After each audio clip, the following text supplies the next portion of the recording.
Setup से भी ज्यादा इंपॉर्टेंट चीज है कि आपको इस मार्केट में करना है क्या। देखिए इस मार्केट में सबसे इंटरेस्टिंग जो चीज है ना वो है लीप ऑफ फेथ।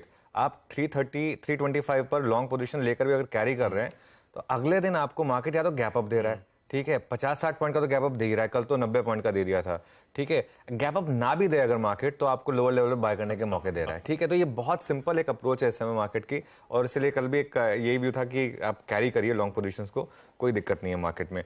बाइंग है और जबरदस्त बाइंग है। देखिए एफआईएस की एक एफआई और डीआई के नंबर्स आएंगे आपकी स्क्रीन पर। ये देखिए 2134 करोड़ की बाइंग यहाँ पर एफआईआईएस की, 785 करोड़ की सेलिंग थी यहाँ पर। अच्छा, मैं डिलीवरी बाइंग काफ़ी नोटिस करता हूँ आजकल। परसों हमने H2 की बात की थी, कल नंबर था B2 का। कल बजाज फाइनेंस में 1200 करोड़ की डिलीवरी बाइंग हुई। देखिए ऑल टाइम हाई के करीब 1200 करोड़ की फ्रेश बाइंग। ये आपको क्या इंडिकेट कर रहा है कि किस तरीके का मूव यहाँ पर आ रहा है। 450 करोड़ की बाइंग बजाज फिनसर्व में थी। इंडेक्स फ्यूचर्स में कल बाइंग थी, लेकिन कल एक सोबरिंग आंकड़ा आया कि स्टॉक फ्यूचर में सेलिंग होगी। ये एक अच्छी चीज है कि एटलीस्ट, और कल मिड कैप्स ने अंडर परफॉर्म किया था, तो ये मुझे लग रहा है कि थोड़ी बहुत मिड कैप्स में प्रॉफिट टेकिंग थी कल। लेकिन इंडेक्स फ्यूचर्स में बाइंग बनी हुई है, 1173 करोड़ की बाइंग है, और स्टॉक फ्यूचर में थोड़ी सी सेलिंग है 1255 करोड़ की। बस अब वो जो लॉन्ग शॉर्ट वाला मामला है वो अब देखिए, लॉन्ग कल ऐड हुए 13,820, शॉर्ट ऐड हुए 1445। जब हमने सीरीज की शुरुआत की थी तब हम थे 66% लॉन्ग पर, अब हम आ गए हैं 72% लॉन्ग पर, और ये नेट लॉन्ग कॉन्ट्रैक्ट जो है वो आ गए हैं अब हम 90,000 नेट लॉन्ग कॉन्ट्रैक्ट हैं। अब इसमें क्या है, जब मार्च में हम 91% शॉर्ट तक पहुंच गए थे, तो क्या हम 91% लॉन्ग तक पहुंच सकते हैं? क्यों नहीं पहुंच सकते? कोई रूल नहीं है मार्केट में। ये देखिए, ये हमने एकदम खराब टाइम भी देखा था जिसमें मार्केट इतना नीचे आया था, और एफआई लॉन्ग शॉर्ट जो था वो शॉर्ट के टाइम पे देखिए आप ऑलमोस्ट माइनस 2 लाख तक पहुंच गए थे हम। 150 तो मुझे याद है, 2 लाख भी हुआ था कि नहीं हुआ था पता नहीं मुझे। तो अपसाइड में भी हम पहुंच सकते हैं, कोई इसमें दिक्कत नहीं है। मार्केट ओवरसोल्ड ओवरबॉट दोनों होता है।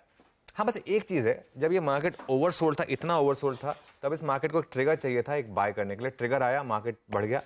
यहाँ पर कोई मार्केट के लिए ट्रिगर आएगा या नहीं आएगा कहना मुश्किल है, लेकिन जब तक नहीं आएगा तब तक प्रीएम्प्ट करने की जरूरत नहीं है। मैं मतलब पैराबोला में सबसे ज्यादा पैसा आपका एकदम हाईएस्ट लेवल पर बनता है जब सबसे ज्यादा अनकंफर्टेबल होते हैं। आज सबसे ज्यादा अनकंफर्टेबल है ना बाय करने में, इसीलिए सबसे ज्यादा पैसा बन रहा है। आप पिछले 4 दिन का मूव देखिए, पिछले 4 दिन में उतना पैसा बना लोगों का जितना 4 महीने में नहीं बना होगा, ठीक है ना। ये होती है जब मार्केट में इस तरीके की चाल आनी शुरू होती है, ट्रेंडिंग मार्केट कहते हैं इसे। और इन मार्केट में ना हम ये सब भूल जाना चाहिए हमको कि मार्केट के रेजिस्टेंस कहाँ है, सपोर्ट्स कहाँ है। ये रेजिस्टेंस सपोर्ट वाली मार्केट है ही नहीं, इसमें कोई रेजिस्टेंस नहीं है। इससे मार्केट गिरेगा तो वो सीधा 2-3% गिरेगा फिर, लेकिन वो मौका होगा आपको बाय करने के लिए। तो सेटअप बहुत स्ट्रांग है। पुट कॉल रेशियो 1.47 पर है, ये अभी भी 1.75 1.76 तक जा सकता है, 1.8 तक भी जा सकता है पुट कॉल रेशियो। अभी भी ओवरबॉट नहीं है मार्केट मेरे हिसाब से, मतलब एक्सुबरेंस अभी भी नहीं है। New stocks at 52 stock, 52 week high stocks अभी भी 250 के करीब है। ये नंबर 500 तक आराम से जा सकता है।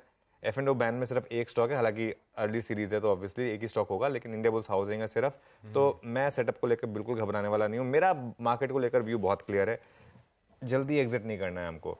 भले ही पीक प्रॉफिट से आप 200 पॉइंट कम ले लें, ठीक है ना। आपने मान लो इस मार्केट में क्या आपने 18,000 पे लिया हुआ है मान लो, अब आपको लग रहा है 19,400 में बुक कर लूँ, कल को ये मार्केट क्या 19,000 आ सकता है, लेकिन तब उसमें आपका स्टॉप लॉस काम करेगा ना। उसमें आप 19,200 एक स्टॉप लॉस लगा दें मान लो, तो वो काम करेगा।